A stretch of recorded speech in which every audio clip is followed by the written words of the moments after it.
राधे राधे मित्रों। आज हम कार्तिक मास कथा का अध्याय 13 सुनेंगे। कार्तिक कथा को सुनो, सभी सहज मन लाए। 13वां अध्याय लिखूं। श्री प्रभु शरण में आए दोनों ओर से गदाओं, बाणों और शूलों आदि का भीषण प्रहार हुआ। दैत्यों के तीक्ष्ण प्रहारों से व्याकुल देवता इधर-उधर भागने लगे। तब देवताओं को इस प्रकार भयभीत हुआ देख गरुड़ पर चढ़े भगवान युद्ध में आगे बढ़े और उन्होंने अपना सारंग नामक धनुष उठाकर बड़े जोर का टंकार किया। त्रिलोकी शाब्दित हो गई। पलमात्र में भगवान ने हजारों दैत्यों के सिरों को काट गिराया। फिर तो विष्णु और जलंधर का महासंग्राम हुआ।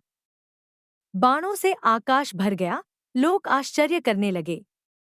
भगवान विष्णु ने बाणों के वेग से उस दैत्य की ध्वजा, छत्र और धनुष-बाण काट डाले। इससे व्यथित हो उसने अपनी गदा उठाकर गरुड़ के मस्तक पर दे मारी। साथ ही क्रोध से उस दैत्य ने विष्णु जी की छाती में भी एक तीक्ष्ण बाण मारा। इसके उत्तर में विष्णु जी ने उसकी गदा काट दी और अपने शारंग धनुष पर बाण चढ़ाकर उसको बींधना आरंभ किया। इस पर जलंधर इन पर अपने पैने बाण बरसाने लगा। उसने विष्णु जी को कई पैने बाण मारकर वैष्णव धनुष को काट दिया। धनुष कट जाने पर भगवान ने गदा ग्रहण कर ली और शीघ्र ही जलंधर को खींचकर मारी, परंतु उस अग्निवत अमोघ गदा की मार से भी वह दैत्य कुछ भी चलायमान न हुआ। उसने एक अग्निमुख त्रिशूल उठाकर विष्णु पर छोड़ दिया। विष्णु जी ने शिव के चरणों का स्मरण कर नंदन नामक त्रिशूल से उसके त्रिशूल को छेद दिया।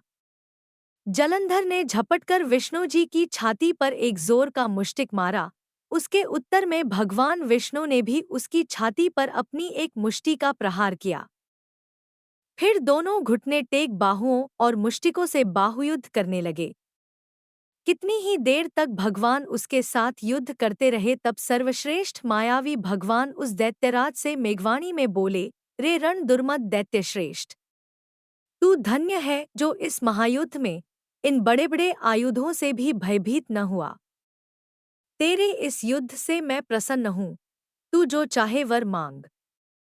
मायावी विष्णु की सी वाणी सुनकर जलंधर ने कहा, हे भावुक, यदि आप मुझ पर प्रसन्न हैं तो यह वर दीजिए कि आप मेरी बहन तथा अपने सारे कुटुंबियों सहित मेरे घर पर निवास करें। नारद जी बोले। उसके से वचन सुनकर विष्णु जी को खेद तो हुआ, किंतु उसी क्षण देवेश ने तथास्तु कह दिया। अब विष्णु जी सब देवताओं के साथ जलंधरपुर में जाकर निवास करने लगे।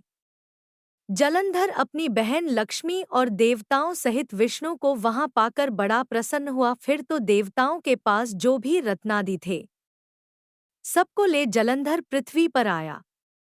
निशुंभ को पाताल में स्थापित कर दिया और देव, दानव, यक्ष, गंधर्व, सिद्ध, सर्प, राक्षस, मनुष्य आदि सबको अपना वंशवर्ती बना त्रिभुवन पर शासन करने लगा। उसने धर्मानुसार सुपुत्रों के समान प्रजा का पालन किया। उसके धर्मराज्य में सभी सुखी थे। जय श्री कृष्णा मित्रों।